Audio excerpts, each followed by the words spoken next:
a very interesting, a very well-known aspect about mutual fund investing, and that is the duration of systematic investment plans. Now, I'm sure everybody of you know that an SIP continued for long would compound returns, and therefore the numbers will be stacked in your favor. But at times, the data provided by our guest today, if analyzed properly, can actually give you the right perspective of how much difference even a year can make when it comes to SIP returns. At times, the returns can move from a fairly high negative number to an extremely high positive number as well.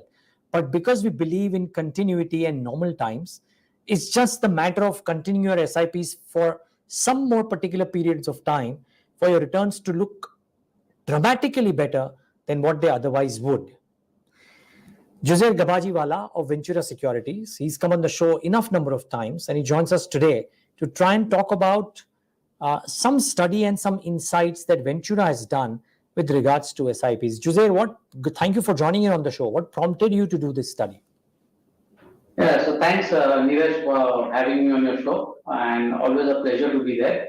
I mean, I'm sure everyone would have been seeing a lot of data which is being released by AMP recently. That how many SIPs are continuing, and we are also seeing that a lot of SIP amount is coming into the system.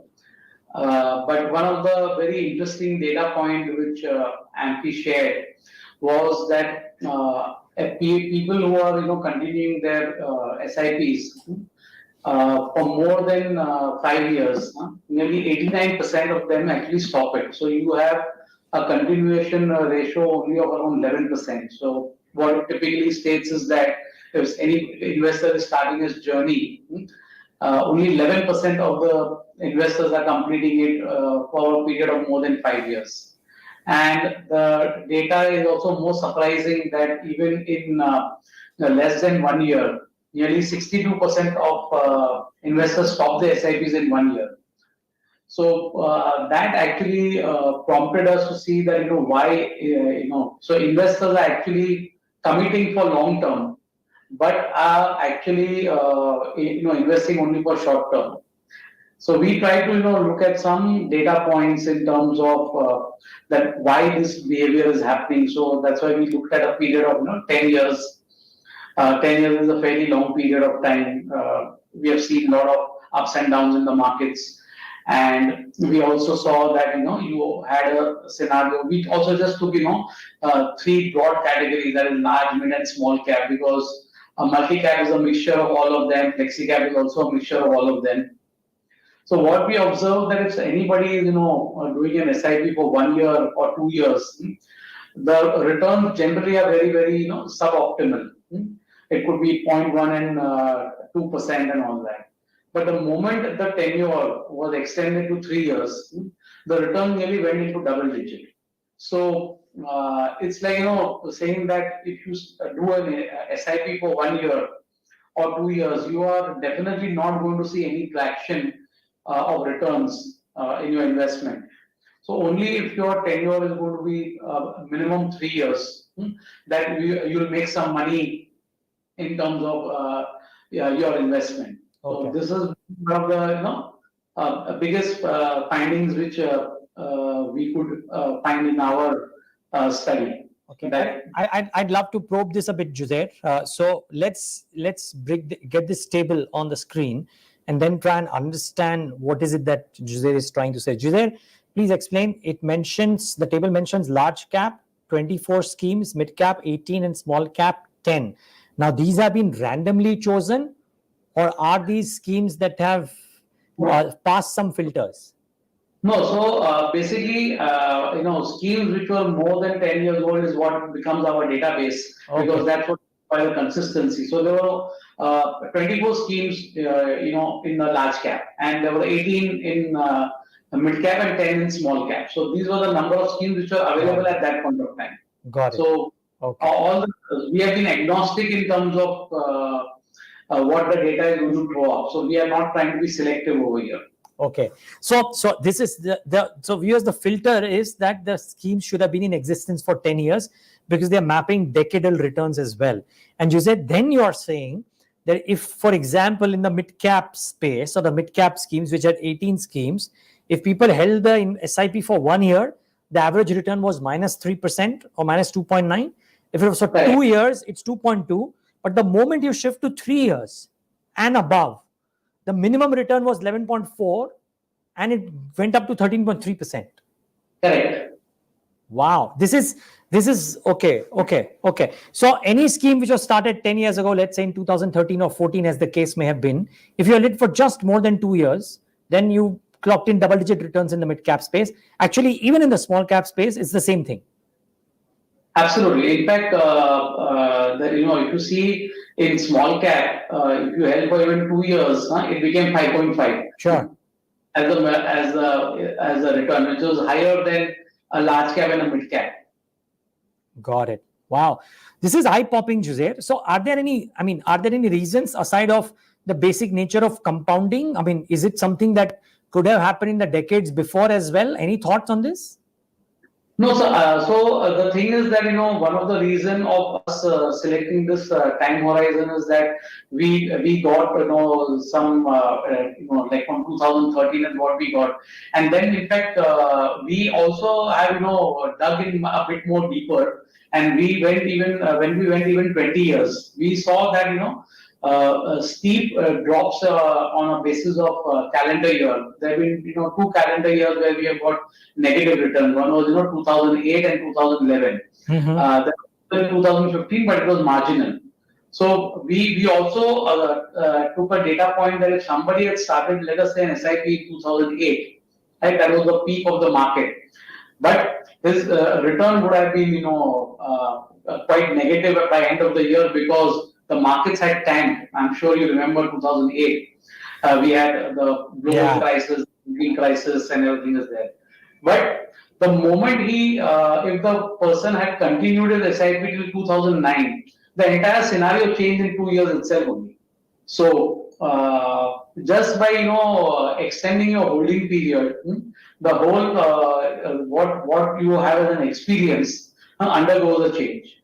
And one of the biggest reason which we have seen, what investors do not realize is, I will say that I am doing an SIP for 10 years, okay, but for all practical purposes, your average holding period is only 5 years because your one installment is just gone as late as yesterday, and one installment is gone 10 years back. So I will say I have started for 10 years, I'm doing something for 10 years, and I'm not making great return, but not realizing that it is only your average investment holding period is only 5 years.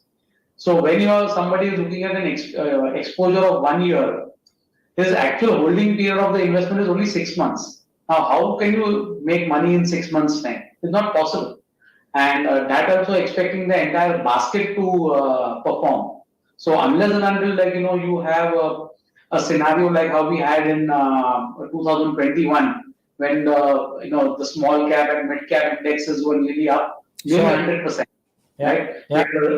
Really a boom in the market. So suddenly people have seen fantastic returns, and then you saw this year when the returns have been absolutely suboptimal.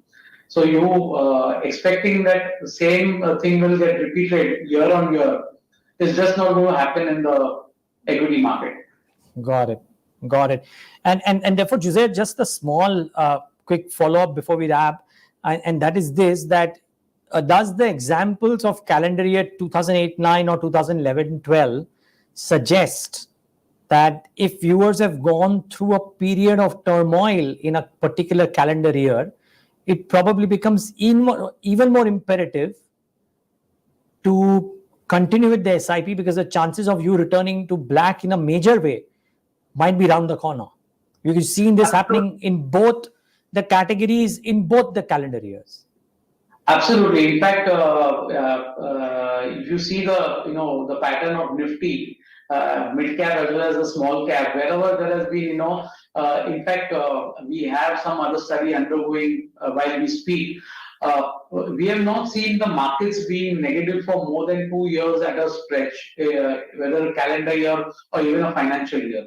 And when you have one or two large negatives, the bounce back is also equally high. So uh, just extending your holding period, your entire experience can undergo a change.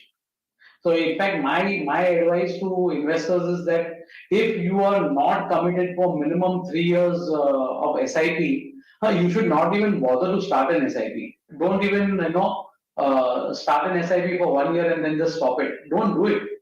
Don't start. Got it. Juzer, before we wrap up, I don't know if you are in a position to be able to say this or if memory serves you right, but or currently you may remember all the ideas or all the recommendations per se, but a lot of people are talking about doing SIPs in the small cap area because the broader end of the spectrum might perform really well. I'm wondering if there is a select basket of names that you might be able to recommend. I don't know if you are able to, but if you are, then if you're able to recommend some of those with a perspective that people should start this SIP for a minimum period of 3 years, ideally even longer. So see, ideally for us, small cap is one place where you can actually make good alpha. Okay, that is where the fund manager can have some scope of making alpha because he's got a basket of 250 plus stocks which he can play around with. And typically those are the spaces where volatility is also going to be very high. So my sense is that you need to at least have a 5 year holding period. Small cap fund, not even though data is showing some otherwise that you do turn around and make money in 3 years, but mentally you should always be prepared for a 5 year time horizon. If you are making money in 3 years, there's going to be no harm. But if you don't make, then you know that your expectation is not being met. So it is better to have a 5 year minimum SIP period. Even then, your holding period is 2.5 years. Right? And frankly, if you ask me in terms of the schemes per se, we would generally not want to recommend. Okay. But some of the frontline ones are doing pretty well. So look at a reasonably sized corpus. Don't look for a very large corpus. Don't look for a very small corpus. Ensure that there is if you have a consistency of a fund manager, that's another criteria you look at. And at least minimum 3 years in existence, so you know that how the fund has been performing, and you'll automatically get your numbers over there. So got it. There are not many from which you'll be able to choose them. Got it. But Juzer, interesting data. Thank you for sharing that, and thanks for talking about it on our show. I'm sure this will help some viewers and readers of this show eventually when we write a story on this, try and take an informed decision about the time horizon that they embark upon, that they should have in mind when they embark upon doing an SIP. Much appreciate your time, Juzer. Thank you. Thank you, Neeraj. Thank you for having me. The pleasure was ours, viewers. Thanks for tuning into this leg of the Mutual Fund Show.